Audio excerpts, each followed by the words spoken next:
네, 안녕하십니까. 저는 해썹식품안전솔루션에서 전문위원으로 활동하고 있는 수의사 윤충근입니다. 이번 시간에는 송아지 설사병 예방을 위해서 임신기 및 포유기 관리를 어떻게 할 것인가에 관해서 말씀을 드리겠습니다. 순서는 최근에는 임신기 관리라고 얘기하지 않고 태아기 관리라고 얘기를 많이 하는데 태아기 때 어떻게 관리할 것인가, 또는 분만하고 나서, 또는 분만 당시에, 또는 젖을 먹은 동안에 어떻게 관리할 것인가에 관해서 말씀을 드리고, 또 육성 후 관리를 잘 해야 그것이 포육을 잘하고 유량도 늘어나고 하는 부분이 있는데 그 부분에서 말씀을 드리고, 마지막에 이제 송아지 설사병이 왔을 때 그것을 어떻게 치료할 것인가 하는 부분에서 말씀을 드리고, 마지막에는 예방을 위해서 예방접종이 꼭 필요한데 예방접종 프로그램에 관해서 말씀을 드리도록 하겠습니다. 우선 송아 임신을 하게 되면 뱃속에서 태아가 이렇게 형성이 됐을 때 우선은 생명 유지에 필요한, 보시는 것처럼 이 뇌라든지 심장, 간장은 우선 만들어지지만 영양이 부족하거나 너무 과잉됐을 때는 근육세포라든지 또는 이 지방조직이라든지 특히 소화기관하고 밀접한 관련이 있는 이 췌장은 영양 상태에 따라서 잘 형성이 되거나 되지 않거나 이런 일이 발생을 하게 됩니다. 그래서 참고로 볼 수 있는 것 중에 여러분 유튜브에 들어가시면 한글로 이 태아 프로그래밍이라고 검색을 하시면 이 프로그램을 보실 수가 있는데, 이 프로그램은 사람에 있어서 엄마가 임신기 때 어떤 영양 상태로 임신기를 보냈느냐에 따라서 태아가 태어나서 건강 상태가 달라진다고 하는 그런 프로그램인데, 참고로 보시면 송아지 어미소를 한우 어미소를 기르는데 많은 참고가 될 수 있기 때문에 한번 보시기를 권장을 드리고요. 그렇다면 소에서 임신기 때 영양 상태에 따라서 어떻게 영양이 나타나느냐 하는 것은, 결국 우리가 소를 키우는 것은 많은 근육량을 가진 송아지를 태어나게 만들고, 그래야 이제 출하할 때 체중이 커지고, 또 근육세포 옆에 지방세포가 골고루 붙어 있는 이 송아지가 생산이 돼야 결국은 고금육 생산이 되기 때문에, 어떻게 하면 태아기 때 이 근육세포가 많이 형성되어 있고 또 근육세포 옆에 지방세포가 골고루 분포되어 있는 송아지를 생산하느냐가 이제 생산성을 좌우하게 되는데, 이 소에서는 이 줄기세포가 근육세포도 만들어지고 지방세포도 만들어지게 되는데, 이 근육세포는 에너지를 소모하는 기관이고 지방세포는 에너지를 저장하는 기관이기 때문에 어미소가 영양상태가 나쁘게 되면 에너지를 소모하는 근육세포를 만들지 않고 에너지를 저장하는 지방세포를 만들게 되고요. 또 반대로 어미소가 너무 비만하게 되면 여기에서 비만이라고 얘기하는 것은 BCS로 4.0 이상을 얘기를 하게 되는데, 그렇게 비만한 상태가 되게 되면 체내에서 염증성 물질이 분비가 되기 때문에 이 염증성 물질이 태아에 작용을 해서 근육세포를 만들지 못하게 하고 지방세포를 만들게 하는 그런 일이 발생이 되게 됩니다. 그래서 이 형성되는 기간 동안에 어느 기간 동안에 형성되느냐를 보게 되면은, 이 소는 임신을 하게 되면 임신 7개월까지는 근육세포가 형성이 되고요. 그러니까 새로 생긴다는 얘기죠. 그리고 근육세포가 형성이 되고 나면 그 근육세포 옆에 지방세포가 이렇게 붙게 돼서 우리가 마블링 세포라고 하는 툭불을 만들 수 있는 그런 지방세포가 생성이 되는데, 앞에서 설명드린 것처럼 임신기 때 너무 야위에 있거나 영양이 부족하거나 과잉이 됐을 때 근육세포가 형성되는 시기에 근육세포가 형성되지 않고 지방세포가 형성된다고 말씀을 드렸는데, 이때 형성되는 지방세포는 이 마블링을 형성하는 지방세포가 형성되는 게 아니고, 보시는 것처럼 임신 초기에 어미소가 비만이 되어 있거나 또는 너무 야위에 있게 되면은 송아지 지방세포는 내장 지방세포가 형성이 되게 되고, 임신 중기, 여기에서 4개월에서 7개월령 사이에 어미소가 비만이 되거나 야위에 있게 되면 그때 생긴 지방세포는 피하지방, 근간지방세포가 생기게 되기 때문에 이 세 가지 지방세포는 결국은 씨둥근을 만드는 그런 지방세포가 되고, 임신 말기 8개월령부터 송아지 때 8개월령까지 툭불을 만드는 우리가 근내지방세포가 형성되게 되는데, 그래서 이때 관리가 매우 중요해지게 되는데, 결국은 이 임신기 7개월령까지는 어미소가 너무 야유거나 너무 살이 찌지 않게 관리하는 것이 송아지가 태아기 때 C등급이 되지 않는 송아지가 되고 결국은 근육세포를 많이 갖고 태어나서 비육을 했을 때 출하체중이 많이 나가는 그런 송아지로 될 수 있다는 얘기가 되겠고요. 실제적으로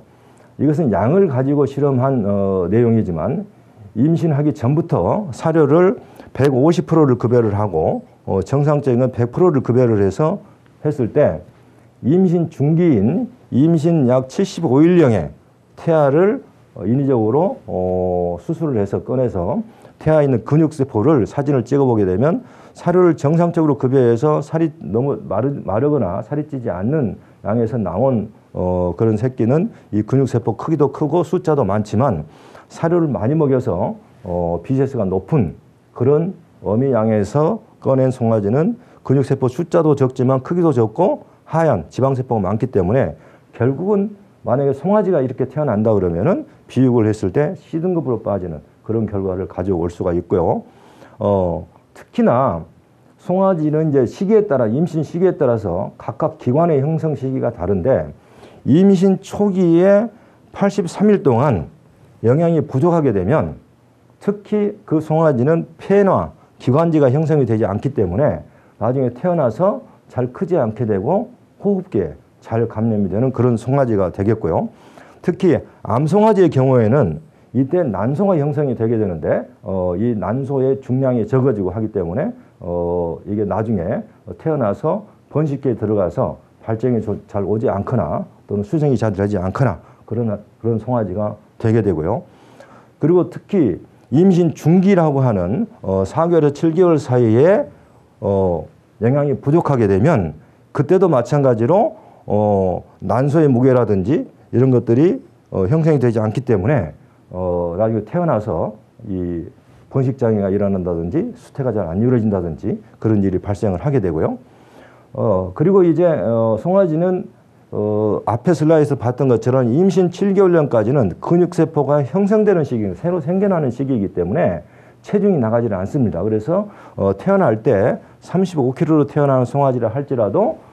임신 7개월령 때는 보통 6kg, 7kg 정도밖에 나가지를 않고 그 이후 2개월 반 동안 급격하게 한 달에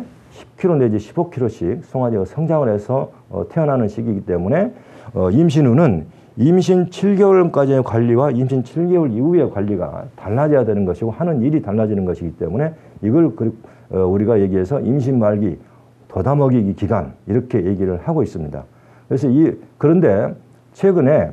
돋아먹이기를 하게 되면 어미소가 너무 과비가 돼서 난산에 걸리거나 또는 송아지가 태어난 이후에 설사병이 많이 발생하는 문제가 있기 때문에 돋아먹이기를 하지 않아야 된다는 그런 얘기도 하시는 분들이 계시는데 그 이유는 요즘에는 삼산 끝나고라든지 분만하고 나면 빨리 조기에 출하를 해야 되는 것이기 때문에 임신기 동안에 비육을 하는 농장들이 많이 있습니다.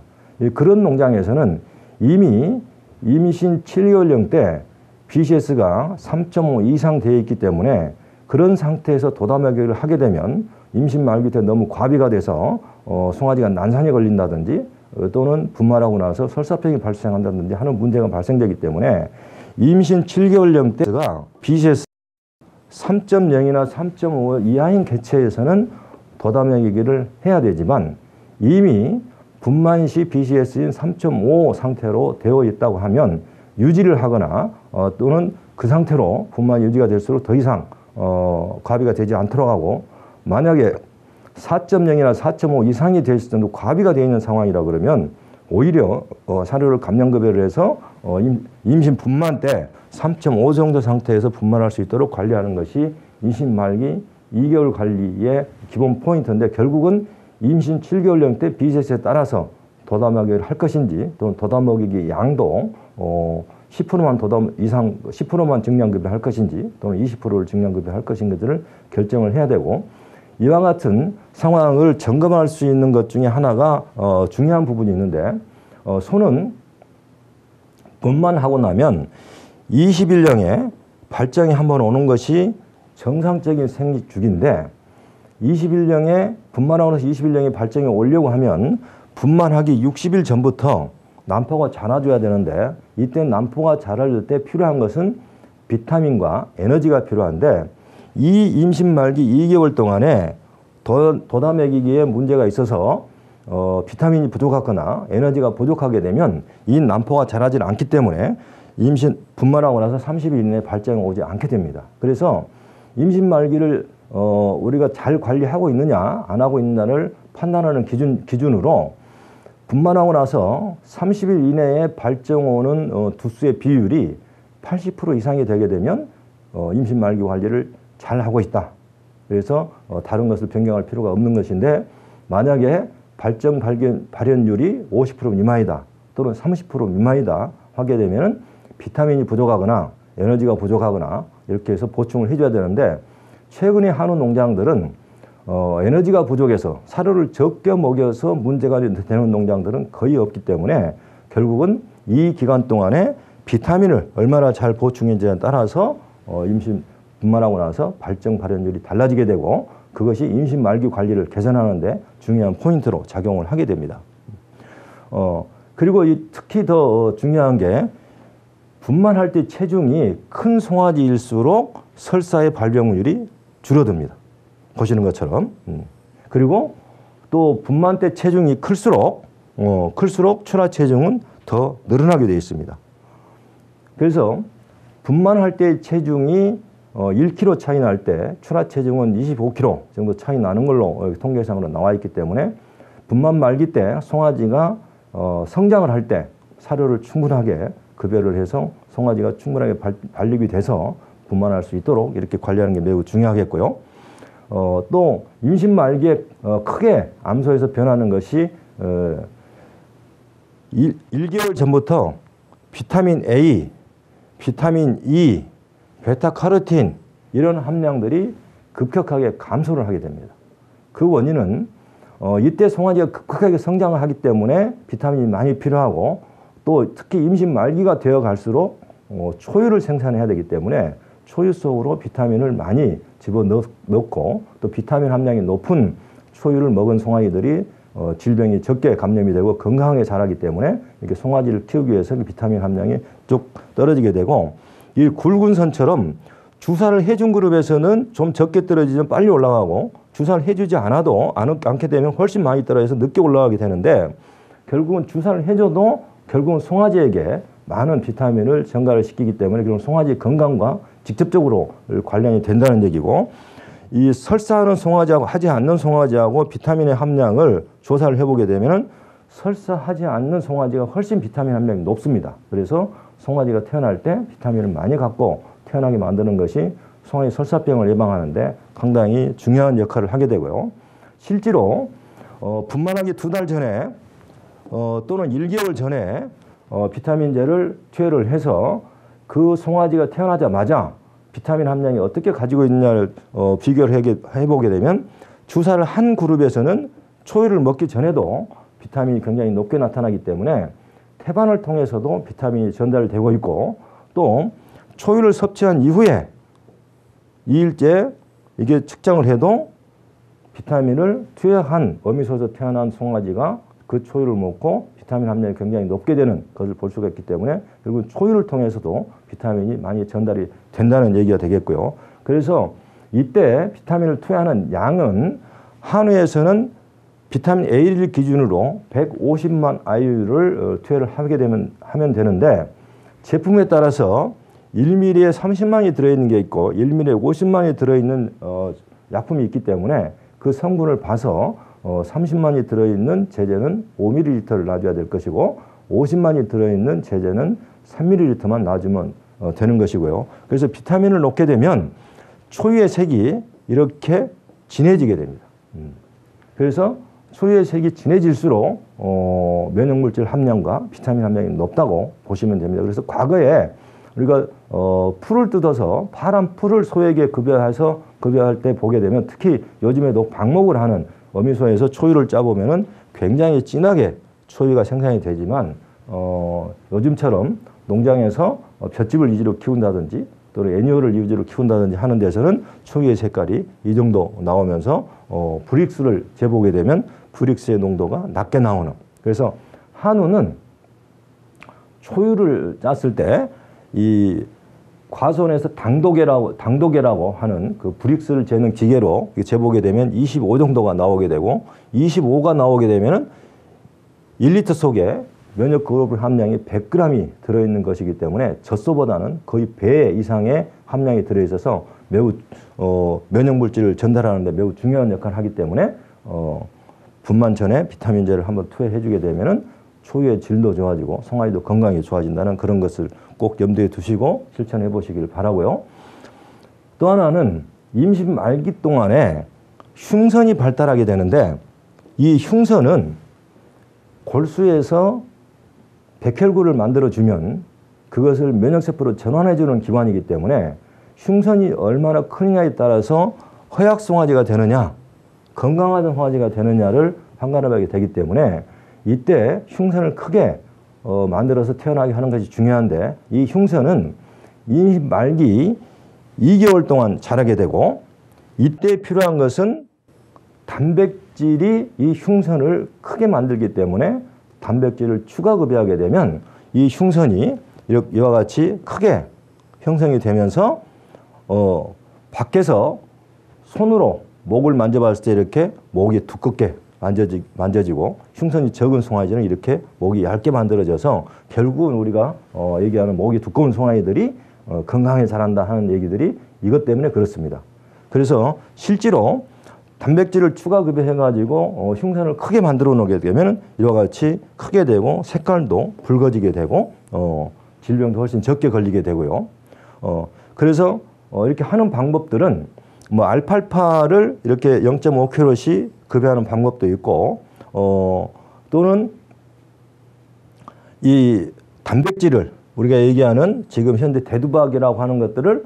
많이 팔고 있기 때문에 그런 대두박들을 하루에 300g 정도를 임신 분만 말기 2개월 동안 급여를 해주게 되면 그 뱃속에 있는 송아지가 숫송아지라고 하면은 이와 같이 출하 성적이 좋아지고요. 마블링 스코어도 좋아지고 그 뱃속에 있는 송아지가 암송아지라고 하면은 수태율도 좋아지고 결국은 태어나가지고 유량도 좋아지는 결과를 가져오기 때문에 암송아지, 수송아지나 매우 생산성을 향상시키는 데 중요하고 또 특히 질병 쪽에서 보게 되면 질병이 발생이 적어지기 때문에 송아지를 건강하게 키울 수가 있기 때문에 임신 말기 2개월 동안은 약 300g 정도의 대두박 그래서 단백질 양으로 약 100g 정도를 투여를 해주게 되면 아주 건강한 송아지를 생산할 수가 있습니다. 그래서 이걸 종합적으로 정리를 하게 되면 임신 초기에 영양이 적거나 너무 많아도 수태율에 문제가 생기고 여러 가지 문제가 생기고 임신 중기도 마찬가지고 임신 말기도 마찬가지고 해서 결국은 영양이 너무 적어도 영양이 너무 많아도 문제가 되기 때문에 그때의 영양 상태 관리를 하는 것은 BCS로 보게 되면은 임신 초기 분만하고 나서 3개월 젖을 떼기 전까지 수정을 할 단계에서는 BCS로 2.5 그다음에 3개월 정도의 젖을 떼고 나서 다시 키우게 되면 BCS가 올라가게 되는데 3.0 상태로 유지를 하고 7개월령까지 그리고 7개월 지나게 되면 8개월부터 도다 먹이기를 해서 분만하기 전에는 약 3.5 정도가 되게 하고 이때 비타민제를 같이 투여를 해주게 되고 마지막에 설명드린 것처럼 단백질을 약 100g 정도를 급여를 해주게 되면 아주 건강한 송아지가 태어날 수가 있고요. 그래서 과연 그렇게 되면 소를 키우다 보면 같은 사료를 3kg 내지 뭐 4kg를 급여하는데 어떤 소는 좀 살이 찌고 어떤 소는 좀 살이 좀 빠지고 하는데 특히 젖을 먹일 때 같은 사료를 먹고 살이 빠지거나 또는 살이 유지되어 쪘을 때 대부분은 사료 섭취량의 차이보다는 소율의 차이보다는 유량의 차이에 의해서 유량이 많은 어미소는 같은 사료를 먹더라도 살이 좀 더 빠지게 되고 유량이 적은 어미소는 같은 사료를 먹어도 살이 좀 덜 빠지고 더 찌게 되는 그런 현상이 벌어지기 때문에 너무 과도하게 같은 양의 사료를 주고 있는데 어미소가 너무 마른다. 이렇게 되면 그 어미소에게는 사료를 더 주어야 되고 또 같은 사료를 먹는데 살이 빠지지 않고 살이 찐다. 이런 어미소는 유량이 적은 소이기 때문에 사료량을 줄여서 살이 찌지 않도록 관리를 해야 수태하는데 그 문제가 발생되지 않는데 그 기준이 분만하고 나서 그러니까 분만하기 전에 육성기 때는 BCS를 3.0 상태로 유지를 하지만 분만하고 나서 약 1개월 내지 2개월 동안 젖을 빨리게 되면 살이 다시 빠지게 되는데 어미소는 이 요각변은 항상 잘 보여야 되고 그래서 수정을 할 정도 분만하고 나서 2개월 정도 됐을 때 수정할 당시에는 이 갈비뼈가 3개 정도 보이면서 또렷하게 보이는 상태가 BCS로 보면 2.5 상태 그리고 3개가 아니고 4개가 보이면 5개가 보이면서 이렇게 되면 2.0 이하이기 때문에 이때는 수태율도 떨어지고 유량도 떨어지고 하기 때문에 문제가 발생이 돼서 2.5 상태가 되도록 관리를 하고 그리고 젖을 떼고 나면은 이제 갈비가 이 뼈는 항상 잘 보이지만 희미하게 보일 정도로 임신 중기 7개월까지 키우게 되고 이때 도담하기를 하게 되면 이 소처럼 이 뼈는 요각뼈는 잘 보이지만 이 갈비가 어디가 있는지 잘 안 보이는 형태로 해서 분만을 시키면 굉장히 이상적인 소 몸골 관리, BCS 관리가 되는 것이고요. 이 뼈는 보이지만 지금 기름이 껴있고 이 갈비뼈가 어디가 있는지가 찾을 수 없는 상태가 된 BCS 4인데 이때부터 암소는 과비를 하게 되고 임신 7개월 이전에 이와 같은 과비 상태가 발생이 되게 되면 태아 프로그램에 문제가 생겨서 송아지 체중이 적게 태어나고 근육세포가 적고 내장지방세포, 피하, 근간지방세포가 많은 송아지가 태어나기 때문에 나중에 시등급이 나오는 송아지가 될 수 있는 그런 확률이 있기 때문에 암소는 2.5에서 3.0 사이를 왔다 갔다 3.5 상태를 왔다 갔다 하면서 이렇게 키우는 게 가장 좋고요. 또 BCS를 얘기하고 나면 이 소처럼 여기에는 지금 기름이 껴있고 지기뼈가 잘 안 보이는데 갈비뼈는 여러 개가 보이는 그런 소들이 있을 수가 있습니다. 이런 소들의 특징은 단백질은 적고 에너지가 많은 사료, 특히 비육용 사료를 번식 후에 급여했을 경우에 에너지가 많기 때문에 기름이 끼게 되고 단백질이 부족하니까 근육은 발달이 안 돼서 갈비는 많이 보이게 되는 그런 현상이 발생이 되고 이게 이런 상태에서 태어난 송아지들이 설사병을 많이 하게 되고 하기 때문에 번식용 사료를 가지고 암소를 키우는 것이 중요하고요. 그래서 참고로 이 BCS를 판단할 때 이 표를 참고해서 한번 보시면 좋겠고요. 특히 이거 현장에서 보게 되면은 이와 같이 항상 임신됐을 때 이렇게 비육을 시켜서 이렇게 임신 기간을 보내게 되면 그때 태어난 송아지의 특징이 이렇게 엉덩이 부분이 적게 태어나는 것을 볼 수가 있습니다. 그래서 이 소를 비육을 하게 되면 비육소도 마찬가지로 이 엉덩이 부분이 굉장히 적게 되기 때문에 출하 체중이 잘 나오지 않고 등급도 C등급이 많이 나오는 그래서 앞에서 설명드린 것처럼 너무 과비되어 있는 상태에서 보냈기 때문에 근육세포가 형성되지 않고 지방세포가 형성이 되어 있기 때문에 이와 같은 현상이 발생이 돼서 임신기 때 너무 비만이 되지 않도록 관리하는 게 매우 중요하고요. 또 반대로 이와 같이 임신기 때 너무 어미소가 이렇게 말라있는 BCS가 낮은 상태로 기르게 되게 되면 마찬가지로 C등급이 많이 나오는 그런 소가 될 수가 있기 때문에 이렇지 않도록 BCS 관리를 해줘야 되고요. 또 최근에 농장에 다녀보면 조사료 값이 매우 비싸고 또 하기 때문에 조사를 적게 급여하는 농장들이 많이 늘어나고 있고요. 그러다 보니까 소들이 이렇게 파이프를 빨아대거나 아니면 혀를 이렇게 놀리고 있거나 하는 것을 많이 볼 수가 있게 되는데 이게 결국은 스트레스고요. 이 스트레스라고 하는 것은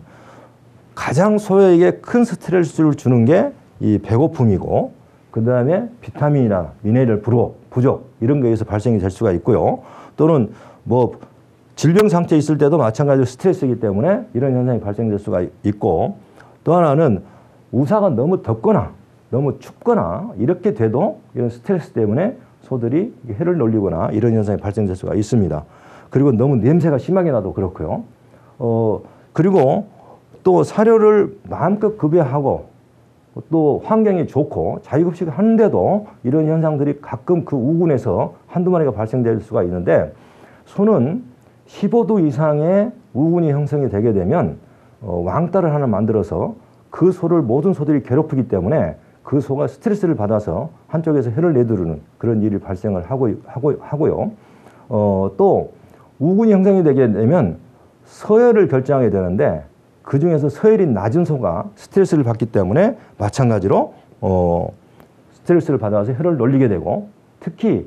우방에 적정 사육력이 많은 예를 들어서 3마리를 넣어야 되는데 4마리를 넣는다든 5마리를 넣어서 이렇게 기르게 되면은 그 비조금의 스트레스 때문에 이런 우군에서 사료를 마음껏 줌에도 불구하고 이렇게 스트레스를 받아서 혀를 내두르는 그런 일이 발생을 하고요. 이때 이 소들의 혈액을 검사를 하게 되면 산성증이 나오게 되고 또 미네랄 비타민이 적게 나오게 됩니다. 이 이유는 비타민 미네랄 급여를 해도 이 스트레스 해소하기 위해서 행동을 하면서 이 비타민 미네랄이 많이 소모가 돼버리기 때문에 안에서 송아지를 키우고 젖을 만들고 자기가 성장해야 되는데 그 비타민을 사용하지 못하기 때문에 결국은 낮게 나오고요. 번식 효율이 떨어지게 되는 현상이 발생되고요. 특히 조사료를 적게 급여해서 이렇게 되는 농장에서는 1위 내에서 반출을 적게 하기 때문에 결국은 침을 삼키는 양이 적어서 1위가 산성화되고 그와 더불어서 젖이 나빠지고 송아지가 설사병이 발병되고 이렇게 일이 발생을 하는데 이 침 1리터는 중조의 10g하고 같은 역할을 하기 때문에 1위가 침을 반출을 못하게 되면 침의 생산량이 적어지기 때문에 결국은 1위가 산성화돼서 문제가 될 수가 있다는 것이고요. 그래서 이것들이 발생이 되게 되면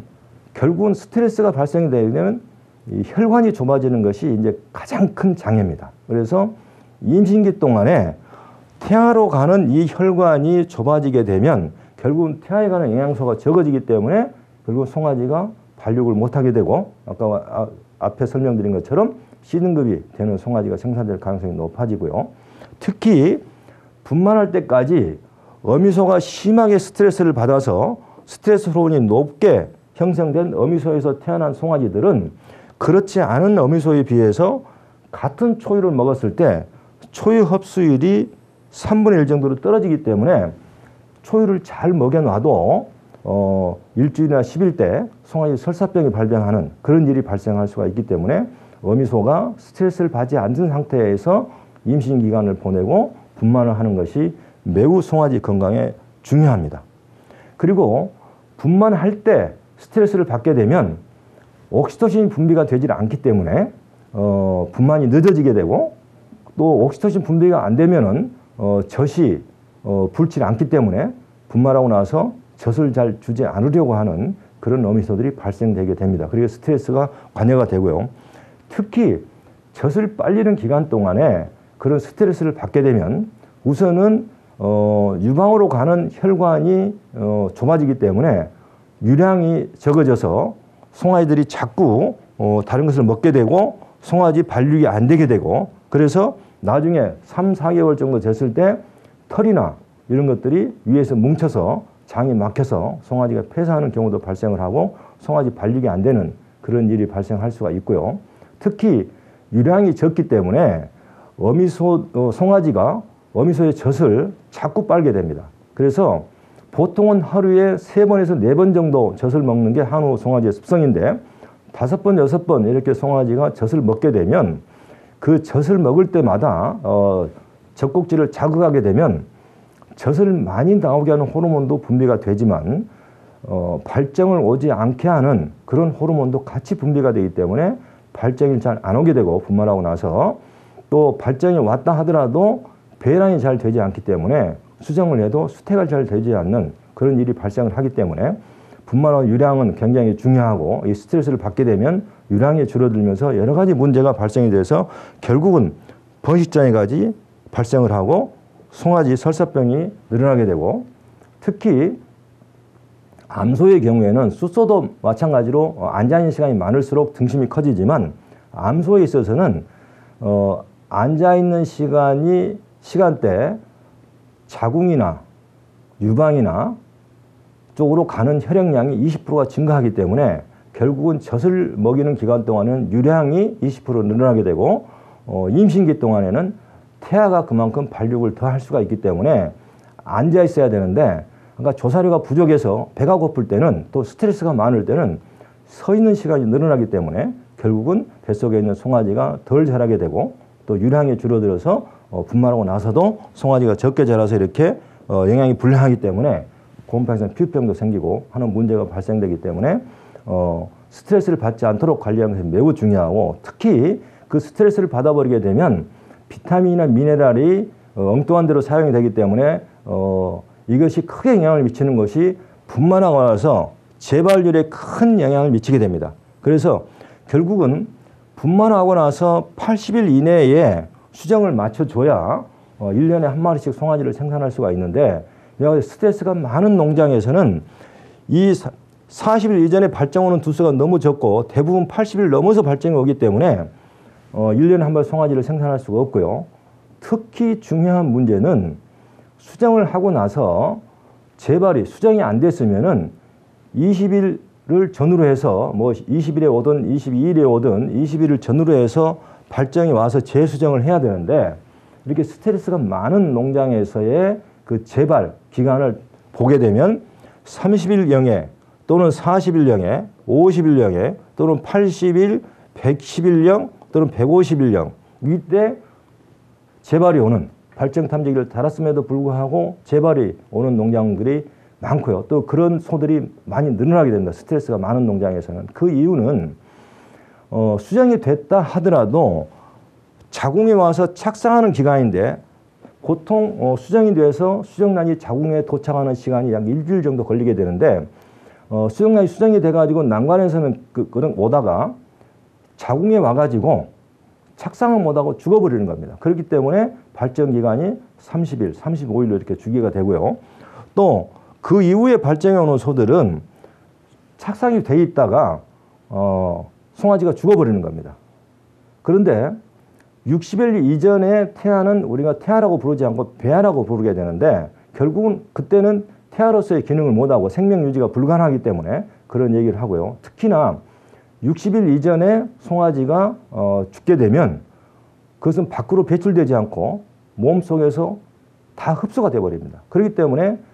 사양하는 양축가 입장에서는 유산이 일어나지 않음에도 불구하고 이와 같이 100일령이나 이때 120일령이 발정이 왔다는 얘기는 유산을 했다는 얘기인데, 유산을 한 것들이 눈에 보이지 않게 됩니다. 왜 그러냐면 뱃속에서 자궁 속에 다 흡수가 되어버리는데, 그 죽은 것이 늦게 송아지가 죽을수록 흡수되는 기간이 길어지기 때문에 결국 어느 경우에는 분명히 40일, 50일의 임신감정을 통해 가지고 임신이 확정이 돼 있다고 받았는데, 분만할 때 공태가 나오는 경우가 발생을 하는데, 그 이유는 40일에서 60일 사이에 송아지가 죽어버리게 되면 그것이 몸속에서 흡수가 되는데 시간이 많이 걸리기 때문에 결국은 200일, 300일 분만할 때쯤 돼서야 임신이 안 됐다는 것을 알 수가 있는 그런 상태가 발생될 수가 있는데, 이런 일들이 스트레스가 많은 농장에서 발생을 하고 있다. 그래서 이거에 대한 대책을 세우기 위해서 농장에서 이제 어떤 미네랄 블록을 설치하는 농장도 있고, 또 비타민을 투여하는 농장도 있고, 중저를 급여하는 농장도 있고 한데, 결국은 미네랄 블록만 설치하게 되면 배가 고프기 때문에 미네랄 블록을 열심히 설치하게 됩니다. 그래서 평상시에 사료를, 조사를 충분히 주면서 미네랄 블록을 설치하게 되면 미네랄 블록을 적당히 빨아먹게 되는데, 이와 같이 배가 고픈 상태에서 미네랄 블록을 주게 되면은 파이프 빠는 거 대신 미네랄 블록을 열심히 빨다 보니까 최근에 와서 분뇨 부숙도 검사를 할 때 염분 농도에 불합격 맞는 경우가 발생을 하기 때문에 미네랄 블록을 설치하는 것은 대책으로 좀 보기 어렵고요. 실제로 미네랄 블록을 설치를 해도 파이프를 빠는 것은 좀 줄어들 수 있지만 현올림은 줄어들지 않습니다. 번식장애도 개선이 되질 않고요. 그리고 또 미네랄 비타민을 갖다가 분만하기 2개월 전부터 1개월 간격으로 계속 투여하는 농장들이 있는데, 이 농장들은 번식률에 대해서는 굉장히 좋아지게 됩니다. 그래서 분만하기 2개월 전부터 분만하고 나서 한 달까지 4번을 1개월에 한 번씩 비타민제를 가지고 150만 IUC 이렇게 주사를 하는 농장에서는 밑에 보시는 것처럼 80일 이전에 수정 들어가고 첫 발정이 와서 수정하는 율이 굉장히 높아지게 됩니다. 그러니까 분만해서 발정 재기율이 굉장히 좋아진다는 얘기고, 또 수정이 끝나고 나서도 이렇게 재발이 오는 60일이나 70일에 80일에 재발이 오는 두수도 매우 줄어들게 됩니다. 그렇지만 여전히 발생을 합니다. 정상적인 농장에서는 분만하고 나서 30일에서 45일 사이에, 30일 이전에는 수정이 없고요. 수정이 일단 이루어지고 그 이후에 40일에서 60일 사이에 거의 대부분의 수정이 이루어지는 상태가 아주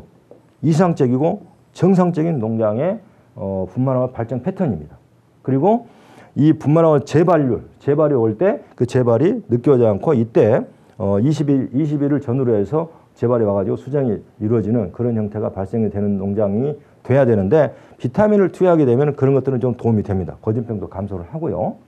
그래서 이렇게 사료에 혹시 탐욕일 때는 하루에 2만 IU 정도를 급여할 수 있도록 이렇게 해 주셔야 되고요. 또 어떤 농장은 중조를 급여하는 농장이 있는데 중조를 급여하게 되면 이리가 산성증이 좀 교정이 되기 때문에 유질은 개선이 돼서 송아지 성장에 좀 도움을 줄 수가 있는데 이렇게 혀놀림이라든가 이런 건 잘 없어지질 않습니다. 그렇기 때문에 근본적인 대책은 건물 섭취량을 늘려서 이 15% 이하인 볏짚을 기준으로 6kg 정도 급여를 하게 되는데 해소시켜주는 게 가장 좋고 비타민 미네랄을 사료에 첨가시켜주는 것이 이제 가장 좋은 대책이 될 수가 있는데 실제로 농장에서 이렇게 조사료를 갑자기 증량급여하게 되면 소가 거의 하루 종일 볏짚만 먹고 있고 6kg만 먹어야 되는데 하루에 15kg까지도 막 섭취를 해버리기 때문에 감당을 할 수가 없습니다. 그래서 소라는 동물의 습성이 우선 사료가 있을 때 그것을 배에다 저장을 했다가 다시 꺼내서 반출을 하는 동물이기 때문에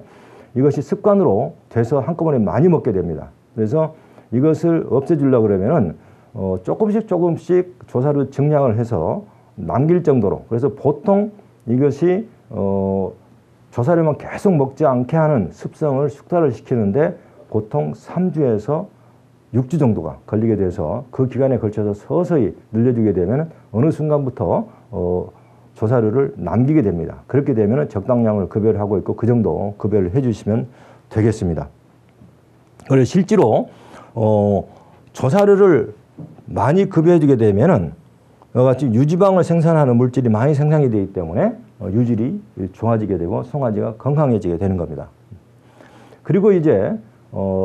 분만할 때 됐을 때 분만실을 만들어주는 게 매우 중요한데 소는 분만을 하면서 이와 같이 이 앞다리가 빠져나올 때는 잘 나오지만 이 엉덩이 부분이 빠져나올 때는 골반에 이렇게 걸리게 되어 있습니다. 그래서 어미소가 이렇게 들어 누워서 송아지를 이렇게 방향 돌리게 되어 있습니다. 그래서 돌리게 되면 송아지가 좀 더 잘 이렇게 분만할 수가 있기 때문에 이런 행위를 해야 되는데 바닥이 미끄럽거나 또는 좁거나 하게 되면은 어미소가 앉고 싶을 때 앉지 못하고 설 때 서지는 못하기 때문에 분만이 지연되게 되고 그 지연되게 되면 아까 스트레스 호르몬을 갖고 태어나고 또 어미소도 스트레스 호르몬이 높아지면서 유방이 불어나지 않기 때문에 송아지가 분만하고 나서 젖을 안 주는 행위가 발생을 되게 되고요. 또 하나는 소는 분만하고 나서 3일 동안은 송아지를 숨겨놓은 상태에서 어미소가 먹이 행동을 하고 와서 어미소가 송아지를 찾아가서 젖을 주는 그런 동물이기 때문에 그것을 우리가 방치형 동물이라고 얘기를 합니다. 그리고 4일째부터는 송아지를 데리고 다니면서 젖을 주기 때문에 이제 그것은 추종형 동물하고 마찬가지인데 이 말이나 염소들은 태어나면은 그 태어난 자리가 야생동물부터 공격을 받을 수가 있기 때문에 냄새 때문에 자기 새끼를 다른 곳으로 이동을 하면서 젖을 주게 되는데 소는 거기다 숨겨놓고 젖을 주기 때문에 어미하고 송아지는 만나는 장소를 냄새로 약속을 하기 때문에 첫 분만할 때 분변 냄새가 나는 이런 축축한 장소에서 분만을 하게 되면은 송아지는 젖을 먹고 나서 어미를 기다리기 위해서 이 축축하고 분변 냄새가 나는 곳으로 가게 돼 있습니다. 그래서 3일 동안 이렇게 되고 3일째가 되면은 이제 볏짚 있는 데로 가게 되는데 실제로 농장에서 송아지가 여기에 누워 있을 때 볏짚 위라든가 이렇게 옮겨놔도 젖을 먹고 나서는 다시 이 자리에 가서 이렇게 송아지가 앉아 있는 경우가 많이 발생하는데 이때 송아지가 거기서 태어났기 때문에 태어난 장소를 찾아가는 행위가 되었고요. 그래서 태어나서 3일 동안 볏짚 위에서 송아지가 자랄 수 있도록 하려고 하면 태어날 때 첫 숨을 쉴 때 볏짚 냄새가 나는 곳에서 첫 숨을 쉴 수 있도록 관리를 해주게 되면 송아지가 여기로 가지 않고 3일 동안 이렇게 볏짚에 있는 데로 가서 생활을 하기 때문에 송아지가 좀 건강해질 수가 있습니다. 그리고 태어나서 어미소가 송아지를 핥아주게 되는데 이걸 리킹이라고 얘기를 하는데 그 시간을 5분 동안 해준 송아지하고 5분 동안 해주게 되는데 그렇지 않은 송아지하고 초유의 흡수율이 이렇게 리킹을 해준 송아지들은 이렇게 초유 흡수율이 높아지게 됩니다. 아이진 농도가 높아지게 되고요. 그래서 결국은 사람이 해주거나 또는 소가 해줄 수 있도록 환경을 만들어줘야 되고요. 그 이유는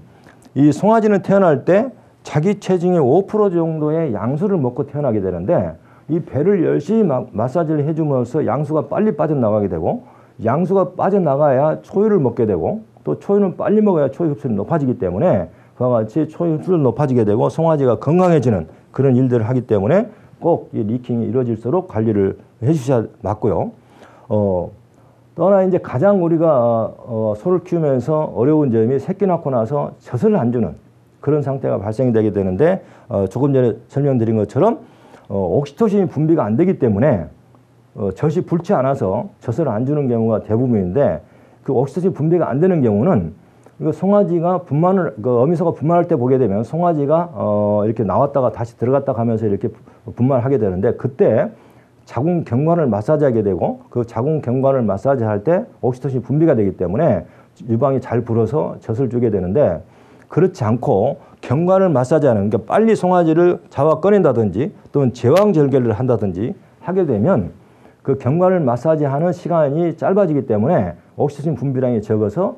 유방이 불지 않게 되고 젖을 안 주는 그런 일이 발생을 하게 됩니다. 그래서 그런 것들이 발생이 되고 또 송아지가 허약하다든지 또 어미소가 약하다든지 또는 유전적으로 스트레스에 민감한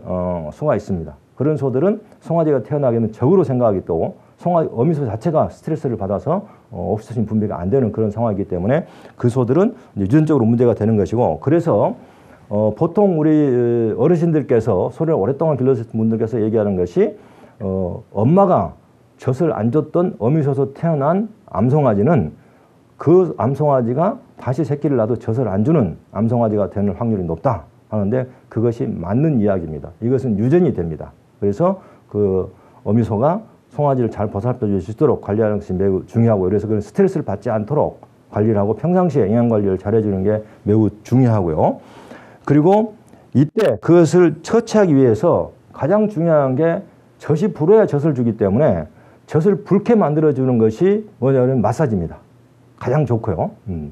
그래서 해주면 좋은데 그 사람이 마사지를 하게 되면은 다칠 염려가 있거나 이런 부분이 있기 때문에 최근에는 이 젖내림을 촉진하기 위해서 마사지도 하지만 옥시토신을 주사를 해주게 되면은 젖내림이 촉진이 되기 때문에 우리 옥시토신을 모성의 호르몬이라고 하는 것도 어미소가 이렇게 차분해지면서 젖을 줄 수 있는 그 태세를 갖추게 되고 그때 어미소를 묶어서 이렇게 젖을 빨리게 되면 한 번만 젖을 빨려주게 되면은 그 다음부터는 어미소 스스로 젖을 주는 것들이 매우 늘어나기 때문에 빨리 적응을 시킬 수가 있고요. 그러나 이렇게 유전적으로 문제가 되어 있는 소들은 사람 옆에서 붙여줘도 계속 젖을 주지 않게 돼서 그 소는 결국은 이유를 시키고 나서 도태시키는 것이 맞고요. 그래서 어미소를 고정시켜서 빨리 그래서 분만하고 나서 이것을 빨리 해줄수록 어미소가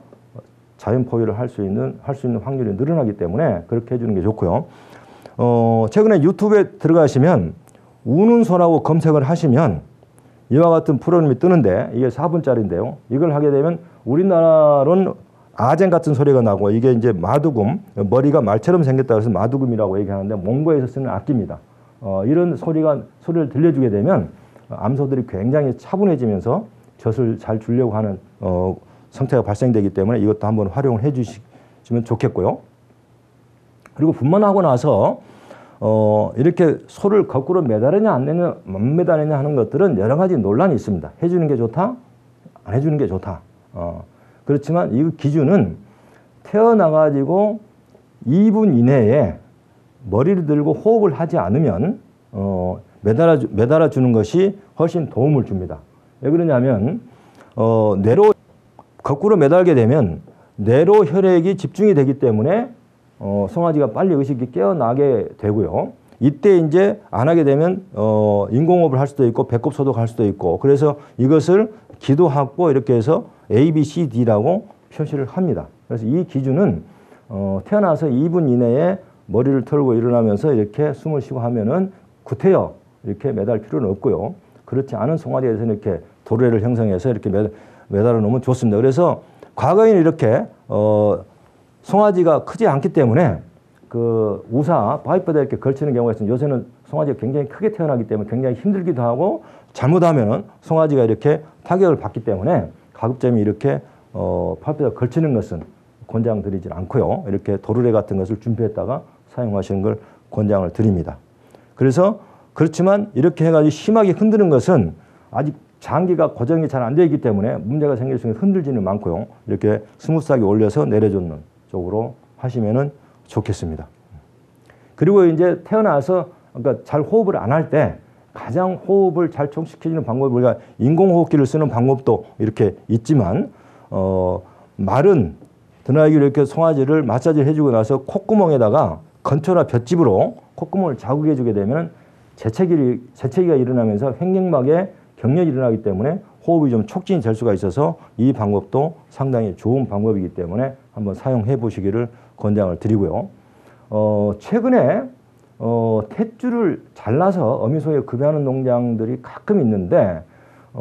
돼지나 위가 같이 위가 하나로 된 동물들은 이 콜라겐이 소화가 되기 때문에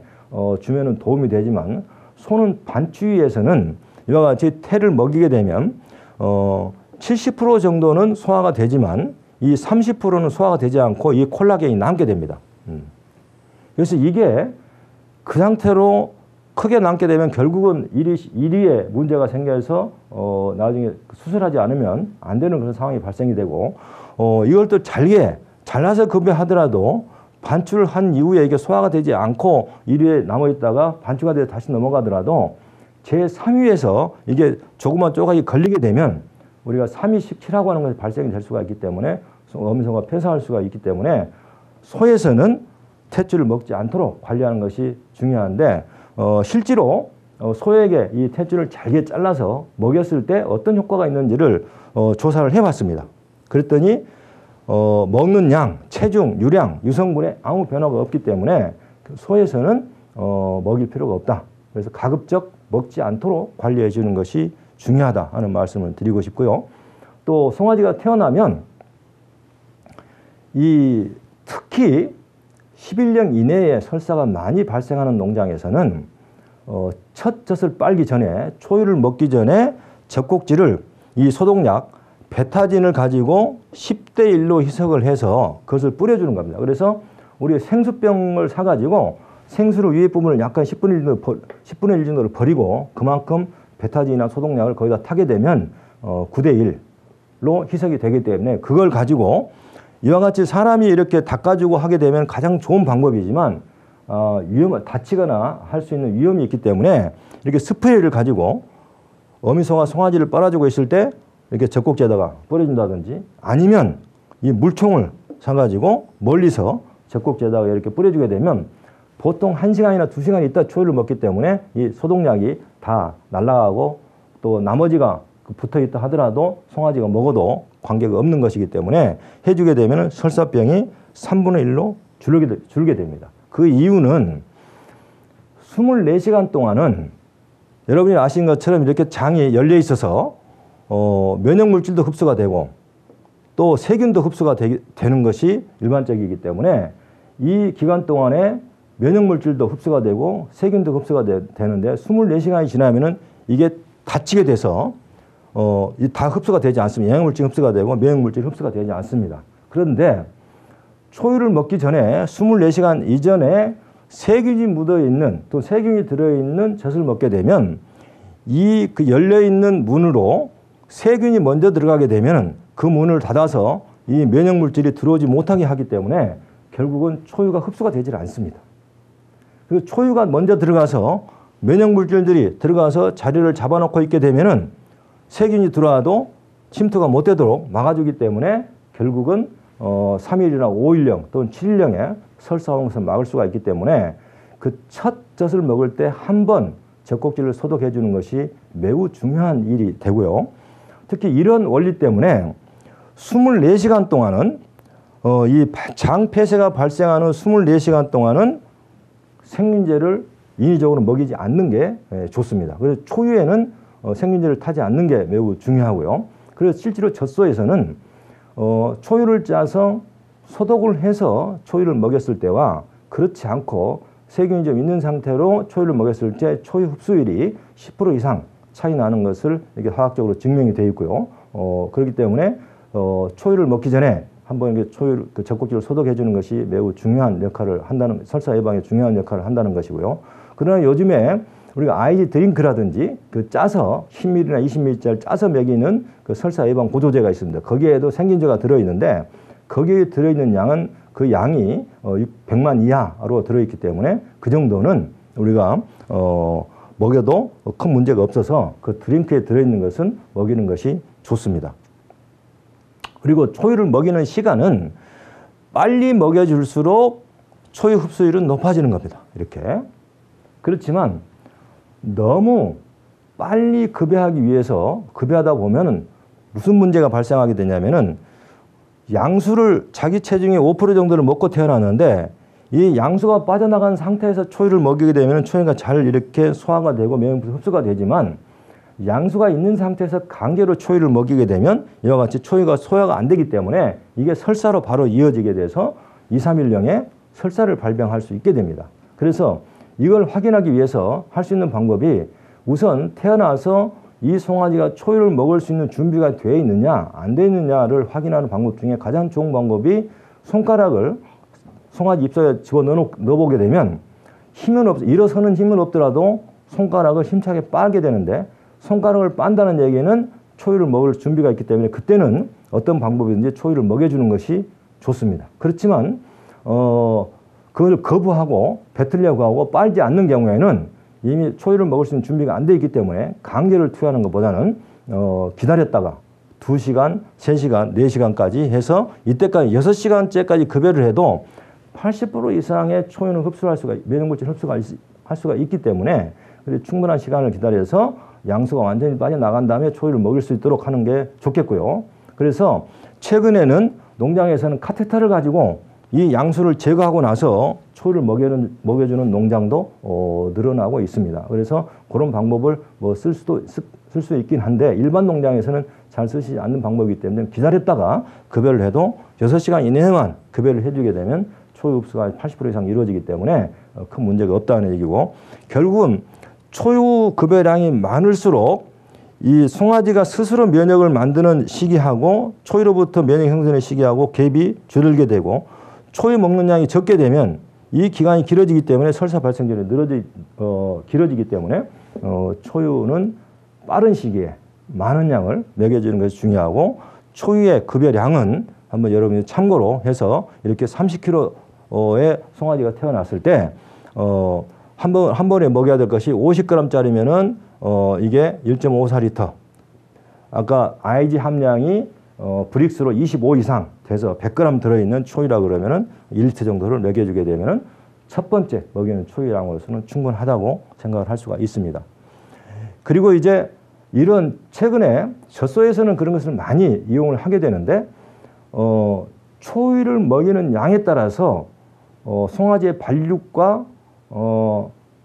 암소에서는 유량이 달라지게 돼요. 젖소에서는 초유를 2리터 먹일 때와 4리터 먹일 때의 유량이 1년에 1200kg씩 차이가 날 정도로 달라지게 됩니다. 그래서 초유를 많이 먹이게 되면 송아지 발육 성적 또는 번식 성적 유량이 좋아지기 때문에 요즘에는 대용 초유를 또는 젖소 초유가 됐건 또는 대용 초유가 됐건 초유를 보충으로 먹여주는 농장들이 많이 늘어나고 있습니다. 실제로 효과를 많이 보고 있고요. 그래서 젖소 초유가 됐건 대용 초유가 됐건 이렇게 급여를 하시는데, 이때 온도가 중요한데 초유는 온도가 좀 낮고 해도 그 면역물질이 흘러가서 흡수가 되는데, 제일 좋은 것은 이게 체온 정도로, 그러니까 39도나 35도로 데펴서 주게 되게 되면은 이 덩어리, 응괴, 그러니까 아까 덩어리가 형성이 돼야 초유가 잘 소화가 되고 하기 때문에 그 덩어리가 형성된 시간이 짧아지게 되고 소화 효율이 높아지게 돼서 온도가 굉장히 중요한 부분이다 하는 말씀이 되겠고요. 그래서 우리가 농장에서 주로 보충 초유로 급여하는 것이 젖소 인근 농장에서 또는 그 젖소 초유 은행에서 갖다 쓰는 경우도 있지만, 이와 같이 분말 초유 수입한 거, 국내에서 농협에서 만들어 놓은 이런 진심 초유도 있고 또는 수입해서 판매하는 이런 초유들도 있고 여러 가지 초유들이 판매가 되고 있는데, 여기에서 중요한 것은 여기에 이와 같은 경우는 면역 걸고리 함량이 20g 들어 있습니다. 한 봉당. 근데 이와 같은 제품들은 최소한 50g 60g 내지 100g, 70g 정도가 들어있기 때문에 최소한 보충 초유로 어미소 초유를 먹고 나서 그것을 보충해서 먹이는 것은 이와 같은 것을 먹여도 도움을 주겠지만 어미소 초유가 적다든지 또는 초산호라든지 이런 소에게 초유를 보충해서 급여할 경우에는 이와 같이 50g 이상 들어있는 걸 가지고 50g 내지 100g을 급여를 해주게 되면 송아지가 훨씬 건강해지고 또한 나중에 질병이 적게 발생될 수가 있습니다. 그래서 이때 우리가 초유를 먹이면서 같이 먹이는 게 이런 IG 드링크, 또 면역 증강제 이런 것들을 먹이는데 이것은 초유하고 같은 성분이기 때문에 같이 먹여주면 좋고요. 특히 여러분들께서 많이 쓰고 계시는 이와 같이 IG 드링크라고 하는 제품은 송아지가 태어나서 초유를 먹으러 갈 때 이것을 열량을 삼아서 초유를 먹으러 갈 수 있도록 도와주는 물질인데 이것은 원리는 송아지는 태어나서 초유를 먹으러 가기 전까지 뭔가 에너지를 만들어서 가야 되는데 그게 뱃속에서 분홍색 내지는 노란 기름을 갖고 태어나게 되는데 그것은 굉장히 빨리 열량으로 바뀌면서 우리가 기름으로 따지면 항류 같은 역할을 하기 때문에 송아지가 힘을 내서 젖을 빨로 갈 수 있도록 만들어주는 것인데 그것을 보충해 주는 것이 이겁니다. 팜유라고 하는 것인데 이것은 송아지가 태어나서 아까 손가락을 집었는데 젖바는 힘이 좀 약한다든지 잘 못 일어서 하는데 했을 때는 우리가 비타민제도 놔주지만 이것도 같이 투여를 하게 되면 초유를 먹는 시간이 좀 짧아지게 됩니다. 참고로 보시고요. 그리고 이제 출생 후에 송아지들은 급격하게 자라는데 철분은 부족하게 돼 있습니다. 그래서 초유 속에는 철분이 이렇게 많이 들어있는데 3일이 지나게 되면 우유 속에 철분이 없게 됩니다. 그래서 3일 때부터 철분이 부족하게 됩니다. 소는. 그리고 철분은 혈액 적혈구를 생산을 건강해주고 많이 만들어지게 하기 때문에 적혈구가 건강하고 많을수록 영양분 공급량이 늘어나기 때문에 송아지가 건강하고 잘 자라게 되는 원리이고요. 또 3일째에 우유 속에 철분이 없는 이유는 철분이 많게 되면 대장균이 잘 자라기 때문에 설사병이 늘어나게 되기 때문에 이게 자연 상태에서는 철분이 없어진 것 같습니다. 그래서 분만하고 나서 3일에서 5일 정도 됐을 때 철분 양으로 1g 정도, 그러니까 20%짜리라 그러면은 5ml가 되겠고 10%짜리 철분제라 그러면은 10ml를 놔줘야 되겠죠. 그것을 한 번만 놔주게 되게 되면 이때 비타민 A, D 하고 같이 놔주게 되면 훨씬 효과가 좋아지게 됩니다. 그리고 이때 빈혈이 있다 그러면은 이렇게 아미노산 제도 같이 놔주게 되면 상당히 도움을 주고요. 다만 입으로 먹이는 것은 철분제를 입으로 먹이게 되면은 아까 대장균이 잘 자라기 때문에 문제가 생겨서 입으로는 먹이는 것은 안 좋고요. 이때 이 테라마이신과 이보맥을 동시에 투여하게 되면 송아지가 폐사를 하기 때문에 이때는 반드시 테라마이신이나 이보맥을 쓰지 않도록 해주시고 또 이게 굉장히 끈끈한 약이기 때문에 겨울철에는 이렇게 따뜻하게 물에 데워가지고 주사를 하게 되면 훨씬 이 도움을 주게 됩니다. 여기까지 첫째 시간을 마치고 다음 시간에 분만 후에 포유기 관리에 대해서 설명드리도록 하겠습니다.